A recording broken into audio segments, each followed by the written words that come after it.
Welcome to Strategy Sunday. It's Coach Jamila. And so what are we talking about today? Well, today I'm actually sharing my 6-step process on how to get what you want.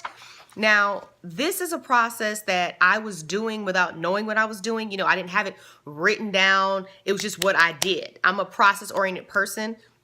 And so just naturally, I will create a system, and I will just do it every time. And it's not written down. It's just, I'll just do it.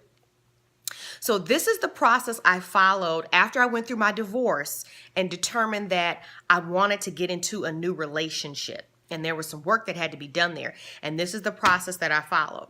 This is also the same process I followed after we lost our son and we decided that we wanted to have another child and going through that TTC rainbow baby process.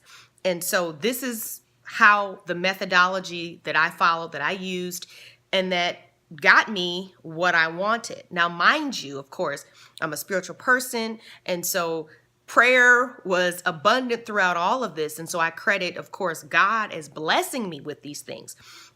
But nonetheless, this is the process, and I believe it can work for you. And all you have to do is try it. Hey, it's free.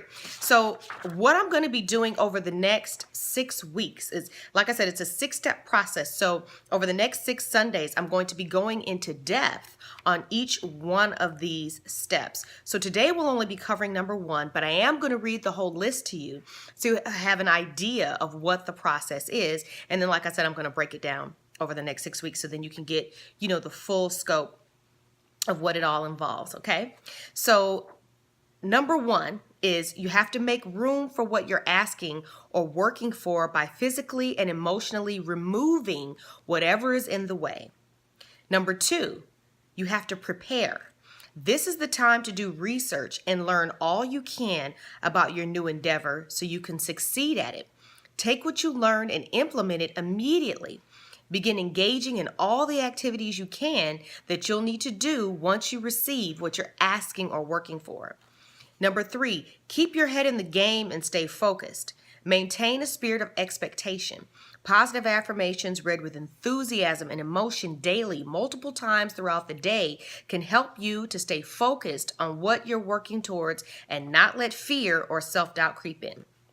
Number 4, exercise routine keeps you focused and energized. If we're feeling motivated and on point physically, that radiates into every aspect of our life. Number 5, go for it. Keep putting yourself out there. Keep trying. There is no failure, just opportunities to learn and grow from. And number 6, be patient, but stay ready. It's coming. You must believe this with every fiber of your being. You can't put your effort and energy into something and it not produce a result. So that's all 6 of the steps. Now, I do want to make this disclaimer.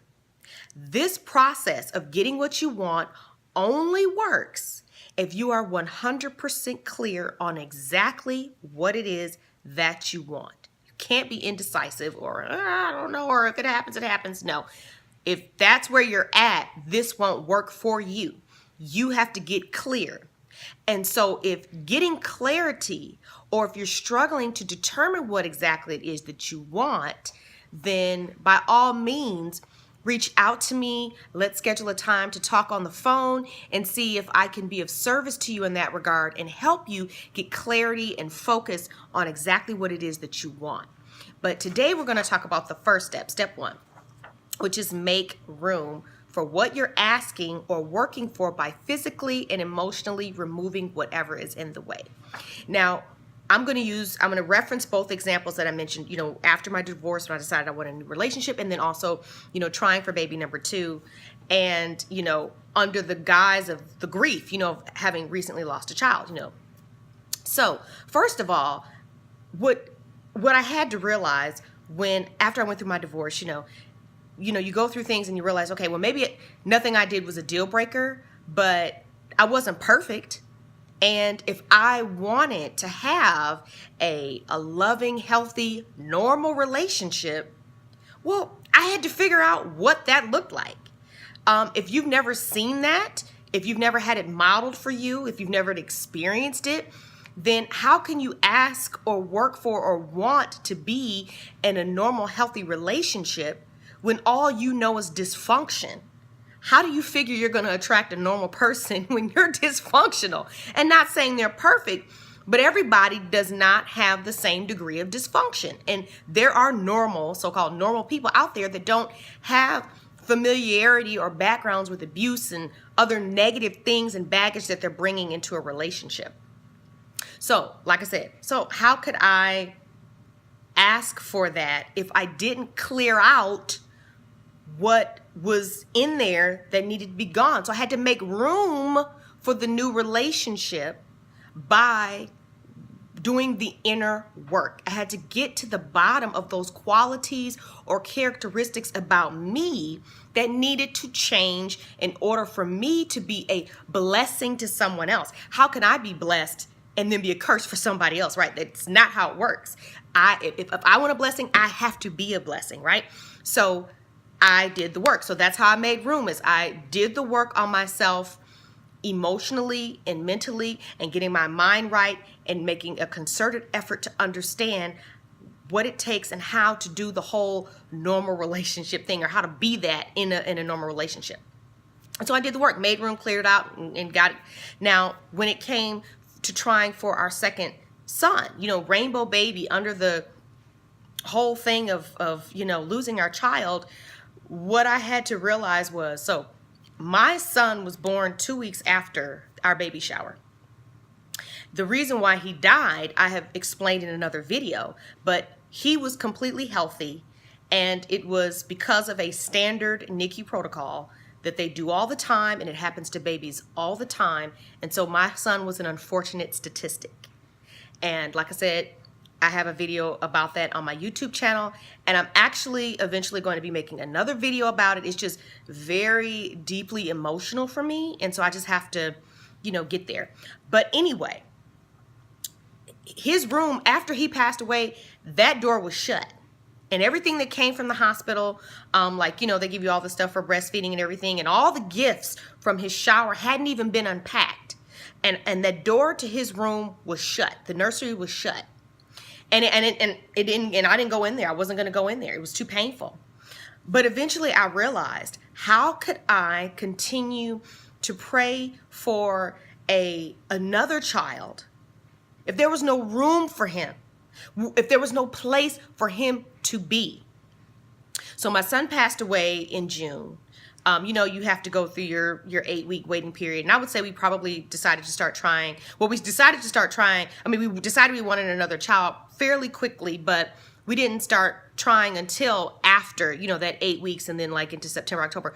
But around December of that year, 2016, something told me there's no place for this baby. So I went into the room, I unpacked all the gifts, put them all away. In anything that was specific to my son, Bryce, I removed from that room, packed it up in a neat container, and put it in another room, put it somewhere else. So now that room was no longer Bryce's room. That room was simply a baby's room. Now there was room for the baby. There was a place for him to come. And so whatever it is that you want, or you're asking for, or you're working for, you have to make room for it. You have to make space for it. So that can mean, like I said, either clearing out within you your own weaknesses, bad flaws or blockages, emotional blockages. Get all that out. You can't, there's no room for anything new or better until you get the garbage. You got to take out the trash, right? And for the baby, physically, there was no place for him to come to or go, because we were still stopped up with everything from Bryce. So we had to remove that and let him go so that we could allow Braylon to come into our lives. And so that's step one. If you are absolutely clear on what you want, then step one is to mentally and physically and emotionally clear out whatever is in the way. Now, if you're not clear, if you're struggling to kind of figure out what it is that you want, like I said, feel free to reach out to me. Let's talk and see if I can help you to get some clarity. And anyway, stay tuned for number 2 next Sunday.